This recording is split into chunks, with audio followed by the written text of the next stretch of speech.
Here's a question nobody asks out loud. Why are airline economy seats so incredibly uncomfortable, while business class seats on the exact same plane feel like a luxury hotel? You'd think with all of modern engineering, we could make economy seats at least bearable.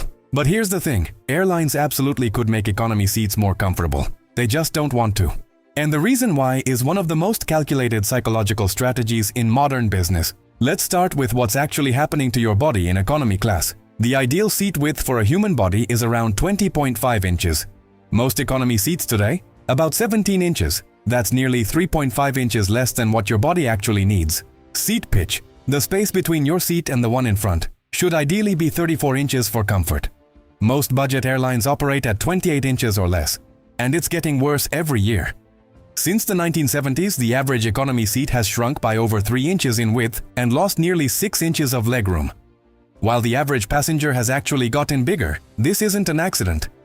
Every inch removed from economy creates space for one more row of seats. One more row means more passengers. More passengers means more revenue. Potentially an extra $300,000 to $500,000 per aircraft per year. Now here's where it gets really interesting. Travel journalist Arthur Frommer was one of the first to say it out loud. The discomfort in economy class may not be entirely accidental. It may be deliberately engineered to push passengers toward upgrades. Think about it from the airline's perspective. A business class seat on a long-haul flight generates anywhere from 3 to 6 times more revenue than an economy seat. For the exact same flight, the exact same fuel, the exact same crew. On a typical transatlantic flight, business class might be 20% of the seats, but generate over 50% of the total ticket revenue. So what's the easiest way to get more people into business class? Make economy just uncomfortable enough that after 3 hours of sitting with your knees pressed against the seat in front of you, you're mentally calculating whether the upgrade is worth it. Airlines even have a name for this strategy internally. It's called good enough to fly, bad enough to upgrade. And airlines have built an entire psychological machine around this concept. First, the walk of shame. Every economy passenger boards through business class. You see the wide leather seats, the champagne, the blankets. Then you turn right and face your 17-inch reality. That 30-second walk is not accidental, it's engineered contrast, showing you exactly what you're missing before you sit down. Second, the upgrade offer at the gate. You've already checked in, you're tired, you're stressed, and suddenly a gate agent offers you a business class upgrade for $299. At that moment, after seeing those seats and dreading yours, $299 feels like nothing. Third, the points trap. Airlines sell co-branded credit cards that earn you miles. You spend money hoping to eventually upgrade. Meanwhile, the bank pays the airline for every card issued, generating billions in revenue that has nothing to do with actually flying planes. American Airlines, Delta, and United each make over $2 billion per year just from their credit card partnerships. That's more profit than most of their actual flight operations generate. And then came the masterstroke, basic economy. Airlines introduced basic economy as a tier below regular economy.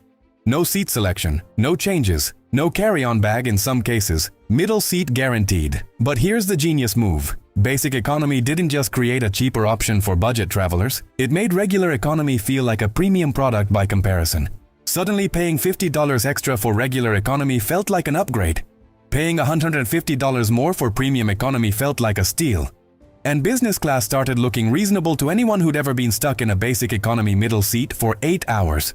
It's a psychological ladder. Each level of discomfort makes the next level feel more justified. Now there's a darker side to all of this that doesn't get talked about enough. The cramped conditions in economy class aren't just uncomfortable, they carry real health risks. Research consistently shows that extended sitting in restricted positions increases the risk of deep vein thrombosis, blood clots that form in the legs during long flights. Studies also show a direct link between reduced personal space and elevated cortisol levels, the stress hormone, meaning economy class is literally making passengers more anxious and stressed throughout the flight. Airlines know this, and yet the seats keep getting smaller. So next time you're sitting in economy, knees jammed into the seat in front, wondering why nobody has fixed this yet, remember, it hasn't been fixed because it's not broken. Not for the airlines anyway. Your discomfort is their business model, and the moment you upgrade, they win exactly the way they planned. If this video made you rethink your next flight, follow Sketchwise. We break down the hidden systems behind everyday decisions every single week.